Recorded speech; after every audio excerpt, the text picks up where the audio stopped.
During the day, we have a tendency of putting our body through a lot of pressure. Different kinds of pressure for different people, for sure. But a lot of times when we get up, we're going to work, going to school. Some people exercise in the morning. Some people go running, do weightlifting, and then they head off to whatever activities they need to do for the day. Now, it's during this time where our bodies are able to handle it, usually are able to get through it with no problem. You know, we eat our breakfast, lunch, and then during the end of the day, we have our dinner. Now, after dinner, when it's time to go to sleep, this is the time when our parasympathetic system is active. This part of our autonomic nervous system is sort of like the workhorse of our body's metabolism, right? So it's during this time of sleep where our bodies are adapting to what we put our bodies through during the day, right? So when you're exercising, having a long day at work, and you happen to not eat very much, the body will make adjustments in order to account for that. Being able to utilize nutrition during dinner more efficiently, using our fat stores to have energy, because sometimes we get so busy during the day that we can't eat, we don't have time to eat. It's during the sleep phase where our bodies really adapt to those situations. Now, why is this important? It's important because in our society where everything is go, go, go, we have a tendency to fill in our days with more work and less sleep. And if you have less sleep, you're not going to be able to adapt to what you're putting your body through. Now, there are certain individuals who don't actually need the recommended 7 to 8 hours of sleep. They can do 6 hours and they're fully adapted, fully energized. And I'm talking about, and there are certain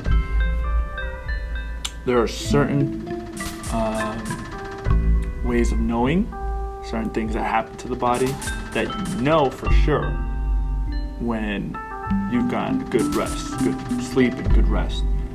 When you wake up, you don't feel so groggy, you don't feel so tired. Your heart's not racing because of some underlying anxiety. Your sympathetic system isn't hard active, really pumping blood through your body, making you hot and sweaty as soon as you wake up.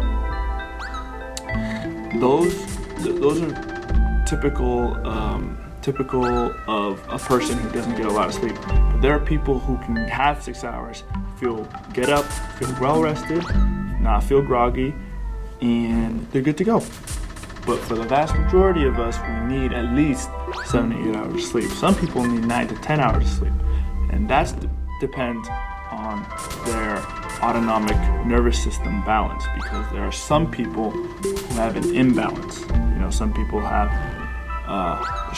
their sympathetic nerves fire harder and stronger than their parasympathetic, and the reverse is true. So it's super important to get sleep in order to adapt to what grind you put your body through during the day.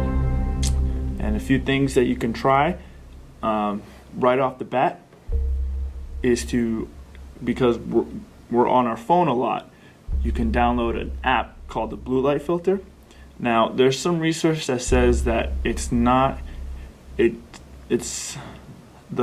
so the blue light on your screen, on any screen, computer screen, TV screen, your phone, these screens have a tendency to activate your mind, the part of your mind that keeps you awake, right? So when people say they have a hard time going to sleep and they're on their phone constantly, there's a reason for that. It's because the screen is activating that part in the back of your mind that keeps you awake. It's very similar to the sun.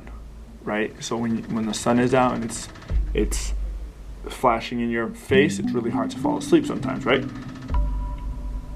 So that's what's happening when you're on your phone or when you watch TV before you go to bed. So when you're on your phone, download the blue light filter. It will reduce the amount of light going into your mind, into your eyes, and it will reduce the effects. Second thing you can do is when you have that blue light filter on, well, not the second thing, in conjunction with that blue light app filter, you can lower the light settings when you're about to go to bed. Second thing you can do is, I know a lot of people like to have white noise or some type of like noise in the background, whether it's the fan or the TV. You can put a fan on. You can also, if you don't have one or for whatever reason, you can download a white noise app to put on your phone.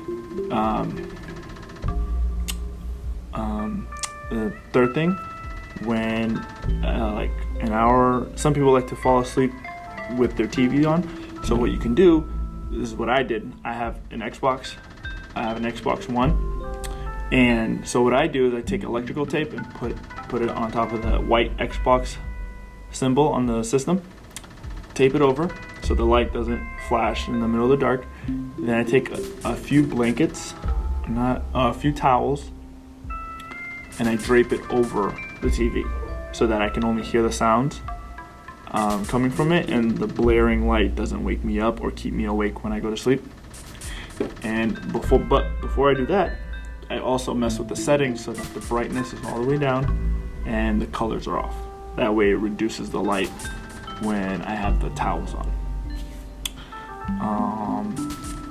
And hey, if you want, if you feel up to it, because not a lot of people do it nowadays, read a book, the paper book, before you go to bed, like 30 minutes to 45 minutes before.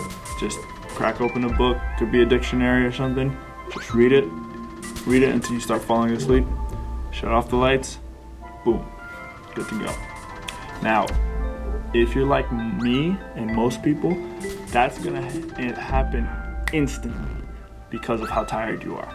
But it's not gonna be the be all end all, because as most people know, just like you and I, everything is interconnected. If you try one thing and it works, great, but keep doing that one thing, because what's gonna happen is that after a day, you're gonna be like, oh, this is the greatest thing that happened. I can't believe I fell asleep. I feel so good. I'm gonna do it again. Next few days, or even the next day, it ain't gonna work. And the reason why it's not gonna work is because chances are you're missing other components that make up the whole, right? That was just one thing. So on this journey of yours to get good sleep or just have a more whole life, this will be a part of it, okay? Just one thing. Going to bed, getting your sleep routine good, down and good, and making it a habit. To read every day, to read an hour before bed, 30 minutes to 45 minutes, an hour before bed, to lower the brightness in your room, to cover whatever lights you got so you can get good sleep. And then next time, we'll talk about things to do physically, what to eat, what exercises, best practices, and so we can get you adapted to the next day's grind. See you next time.